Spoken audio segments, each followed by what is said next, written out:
नमस्कार दोस्तों। आज दो विधानसभा, जी हाँ, आज दो राज्यों के विधानसभा का नतीजा आना शुरू हो चुका है। अब इस नतीजे में कौन बाजी मारता है, किसके सर पर ताज सजेगा, वो तो कुछ देर में पता चलेगा। लेकिन पहले रुझान में जो नतीजे सामने आ रहे हैं वो बेहद चौंका देने वाले हैं।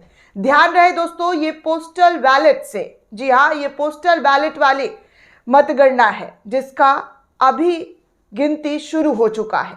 और इस गिनती में महाराष्ट्र से लेकर झारखंड और कई जगहों पर लोकसभा इलेक्शन और बाईपोल इलेक्शन के भी नतीजे आने वाले हैं। लेकिन उससे पहले महाराष्ट्र और झारखंड की ओर नजर डालेंगे कि महाराष्ट्र और झारखंड में कौन किस पर भारी पड़ रहा है। बीजेपी को सत्ता मिल रही है या कांग्रेस यानी कि इंडिया गठबंधन को।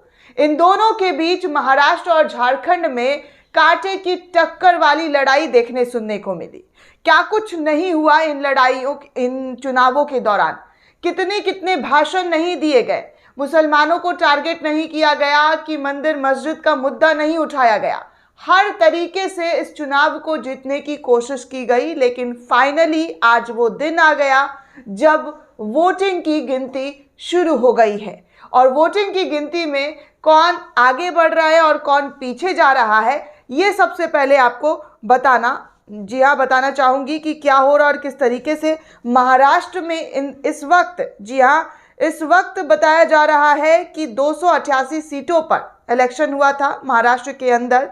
और इन 288 सीटों में कौन आगे और कौन पीछे जा रहा है, इस वक्त की बड़ी जानकारी आपको दे दूं दोस्तों कि एनडीए को 28 सीटें मिलती हुई नजर आ रही है एनडीए को। तो वहीं इंडिया अलायंस को जो है महाराष्ट्र में 26 सीटों पर जो है बढ़त बनाते हुए नजर आ रहे हैं।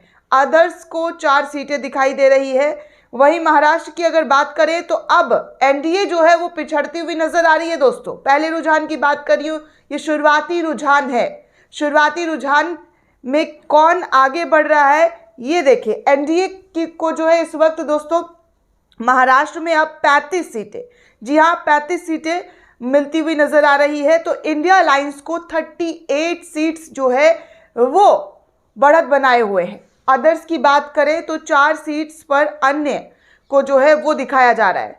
तो इस वक्त कांटे की टक्कर महाराष्ट्र में बीजेपी और इंडिया यानी कि एनडीए और इंडिया अलायंस के बीच देखने सुनने को मिल रही है कि दोनों एक दूसरे को टक्कर देते हुए नजर आ रहे हैं।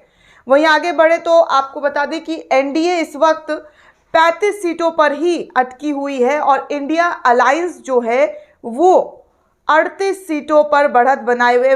और आपको ये भी बता दूं कि बांद्रा सीट से जिशान सिद्दीकी को लेकर भी खबर आ रही है कि वो आगे चल रहे हैं। दोस्तों आपको बता दूं कि बांद्रा सीट से जिशान सिद्दीकी आगे चल रहे हैं जो अजीत पवार गुट के, जी हाँ, अजीत पवार गुट के नेता हैं। शरद पवार और अजीत पवार में जो पहचान की लड़ाई है वो आज क्लियर हो जाएगी कि असली वाला एनसीपी कौन है। क्योंकि ये मामला फिलहाल तो कोर्ट में चल रहा है, लेकिन आज जनता किसको चुनती है, किस पर भरोसा जताती है, ये देखना दिलचस्प होगा। क्योंकि अजीत पवार गुट से बांद्रा सीट से जिशान सिद्दीकी को अजीत पवार ने टिकट दिया था और यहाँ से जिशान सिद्दीकी जो है वो आगे चल रही।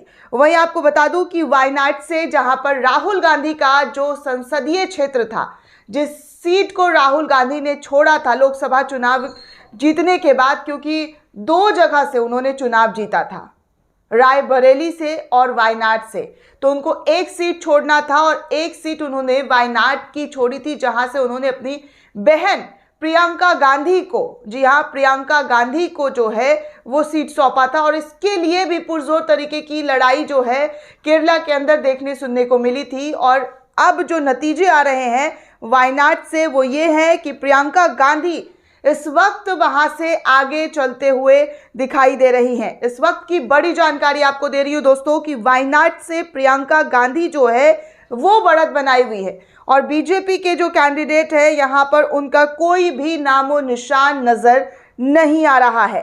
तो ये शुरुआती रुझान है और शुरुआती रुझान में इंडिया अलायंस जो है वो एनडीए अलायंस से आगे बढ़ता हुआ नजर आ रहा है।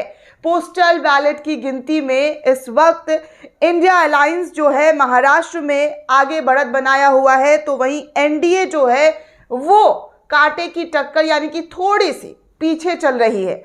35 और 38 सीटों की जो लड़ाई है यहाँ पर साफ तौर पर आगे पीछे जो आंकड़ा है वो होते हुए दिखाई दे रहा है।